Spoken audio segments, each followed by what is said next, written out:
What's up, guys? In today's video, we're going to be talking about the Modern Warfare MP5. Obviously, this has been a staple of Warzone pretty much throughout its entirety. This was the dominant submachine gun. But when the MAC-10 came out, it was better than the MP5, and a lot of players were just excited to use something new in terms of SMGs. So the MAC-10 was better, and it was new, so it was really exciting. But the Modern Warfare MP5 is still a top-tier submachine gun, and I think it might actually be better than the MAC-10. If you guys do enjoy this video, find it helpful, informative, whatever, please do remember to give it a like, subscribe if you would like to see more, and comment down below if you're going to be trying the Modern Warfare MP5 again after this video. So, like I already addressed, when it initially released, the MAC-10 was better than the MP5, like much better, so much so that like you were just kind of lost if you weren't using the MAC-10.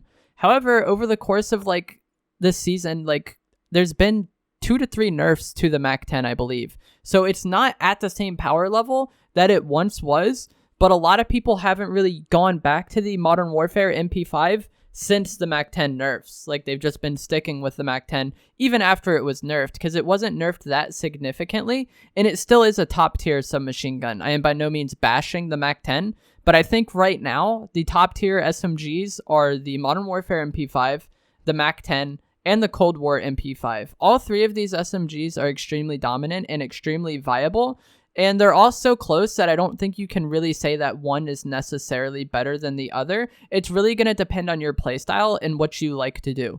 For range, I think the MAC-10 is going to be better than either of these two options, but for like pushing somebody and playing super aggressive, I think the Cold War MP5 or the Modern Warfare MP5 are going to be better. One of the things that makes the Modern Warfare MP5 so good, in addition to like its damage and fire rate, is that it has really good limb damage. You don't lose much damage, or you don't really add shots to kill, regardless if you're shooting the person in the toes, the arms, the chest, wherever. Whereas with the MAC-10, you really need to land chest shots, and if you mix in a few arm and leg shots, that's not really good. And that sounds very easy to do. Like, obviously, if you have good aim, it's easy to hit center mass.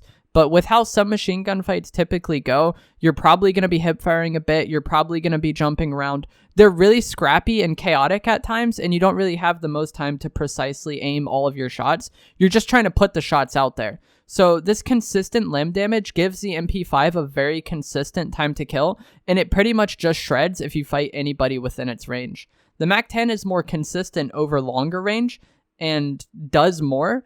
But in close range fights, like if you're pushing a building, the MP5 is actually king. And I feel like this is something that not a lot of people realize, because upon its release, the MAC-10 was much better. It's been nerfed though. You got to like change your expectations with that.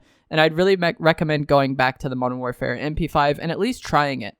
One of the things that also makes the Modern Warfare MP5 really good is it has much better hipfire than the MAC-10 or the Cold War MP5 because of how many hipfire attachments we're going to be stacking. When I get to the loadout, we're going to have Merc foregrip, which does reduce recoil, but it also makes your hipfire better. And then we're also going to have 5 milliwatt laser, which improves your hipfire and makes your sprint out time better. And we're also going to have stippled grip tape, which improves your sprint out time and makes your ADS time better. There's like a lot of attachments that actually speed up the gun, and because of the Cold War attachments, a lot of them are bugged. It's kind of hard to speed up the Cold War guns. Most people are going to be using the SAS combat stock, which doesn't really help with sprint out time. The Serpent Wrap doesn't do anything. Most people don't use the laser attachment, and if you do use the good laser attachment, you're griefing your ADS time. I feel like the Modern Warfare MP5 is just so well-rounded and good because the attachments don't hinder it as much as some of the Cold War attachments do. I feel like a lot of the Cold War attachments have bigger downsides, one, or they just don't do anything, like the Serpent Wrap. You can't really get the ADS time to be really snappy and good with the MAC-10. The MAC-10 also has an open bolt delay, which means you pull the trigger and then there's a small delay between it when it starts shooting. It's only 50 milliseconds, but that does actually add up in these close range fights because the time to kill is so small in these close range fights. So that's going to be it for this video, guys. I would really recommend trying the Modern Warfare MP5. I think it might be the best SMG in the game again, and if you haven't used it in about like a month and a half since the Cold War integration and since the MAC-10 rose in popularity, I would definitely recommend giving it another try because it is still one of the best submachine guns. Even if you think the MAC-10 is better, then the Modern Warfare MP5 still might be fun to play around with just for variety, because all three of those SMGs I listed before I think are like very viable, and you can do good with any of them. They're all insane. So I'm gonna have the class set up, and then I'm gonna let the gameplay finish out. This is a 24 kill win that I got in solos, normal solos, not buyback, using the Modern Warfare MP5. So give the video a like, subscribe if you want to see more, comment down below what you think of the current submachine gun meta and how you would rank those 3 weapons, and I'll see you guys another time. Thanks for watching. So for the class setup, this is the normal, like, basic Modern Warfare MP5 class setup that everyone's been using for a while, but I'm going to go over it again just in case you didn't use the MP5 before for whatever reason. We're going to use a monolithic integral suppressor. This is the best suppressor option. You could use monolithic, just the normal one if you wanted, but the monolithic integral is just slightly better and there's not really a downside, so monolithic integral is the way to go. We're going to go with 5 milliwatt laser. This is going to get our hipfire accuracy better, and this is going to get our sprint to fire speed lower, and that's insane. Both of these stats are very important for submachine guns. This is what makes them very like snappy and very like good for pushing buildings and being aggressive if you're running at people, like I'm going to be doing in the gameplay. We're going to go for Merc foregrip, reduces recoil, and makes your hipfire better. Again, hipfire is very important for these submachine guns because you can hipfire into your ADS if you have good centering, and you're just going to melt kids very quickly. 45 round mag, the only option. 10mm isn't good for Warzone. And then finally, we're going to be using the stippled grip tape. This is going to get our ADS speed lower and then also our sprint to fire time lower. Both of those stats also very important. So with this gun, you have a very, very just melty weapon. Good damage, good consistency because of that limb damage like I talked about before. Very low recoil, and then it's also going to be very good hipfire and very fast reaction time when it comes to sprinting out and aiming in. Some people go without stippled grip tape and with the collapsible stock instead, and this does have an even faster ADS time than what stippled grip tape would do. It adds recoil, and the recoil itself is very manageable still, but I feel like I'm more consistent with this build, and I can take advantage of stopping power with this build, which is really nice, because if you're pushing into a building where there's a camper, you have stopping power, you just melt them. I like having stopping power on my SMGs or my close range weapons, because I feel like if I'm going to get caught off guard by some weirdo, it's probably going to be in close range, and that stopping power can actually be very helpful. And I didn't feel like I could really take advantage of stopping power with the collapsible stock, and the stippled grip tape is fine, and it also helps us sprint out time. So this is a very good rushing MP5 loadout if you want something for pushing buildings and just it's going to work all the time and just melt. This MP5 is it. I would definitely recommend it if you haven't tried this build for whatever reason. It's like sitting next to each other sniping at me, and I believe the guy up top doesn't know the guy at bottom is there. I kind of want to stick around and try to hold them, but could go poorly for me. They're fighting.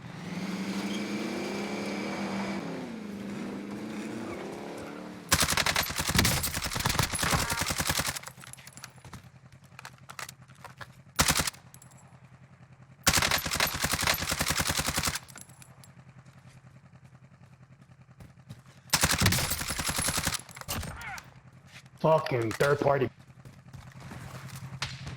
I'm driving.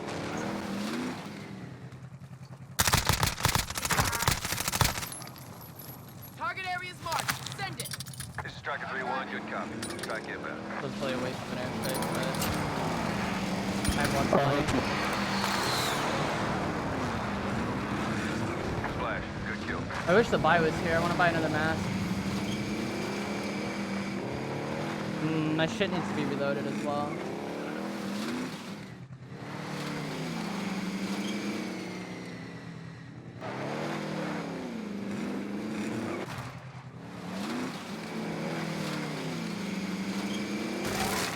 I saw like some red dots over there.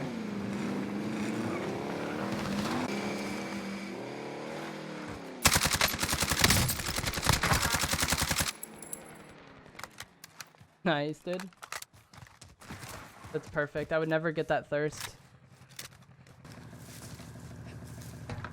I'll drive.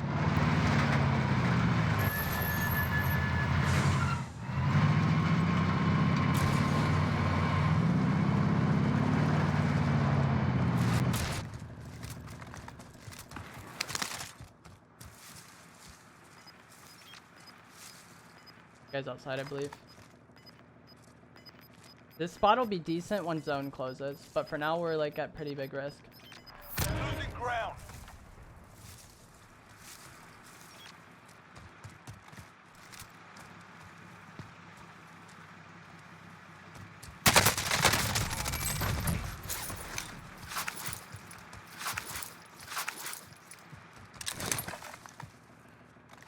Wish there was more plates here.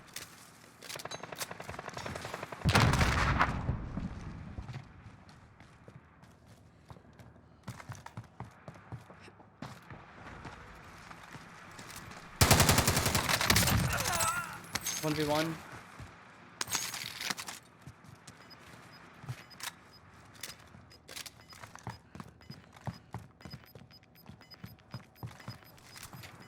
I'm pretty sure it's that good sniper that was beaming me earlier. Closing. Get to the new safe zone. I need recon on my position. UAV entering the AO.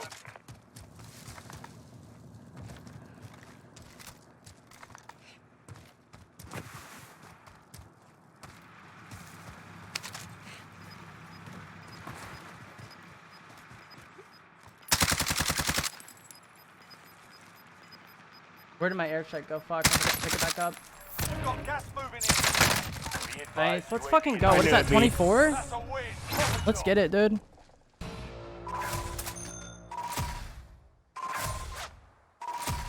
Hello? GG's Evolve. GG's, bro. Bro, I don't know how to react when they just say GG's to me. That guy honestly sounded sad. I feel so bad when they say just GG's, when they don't call me dog shit or say I'm cheating.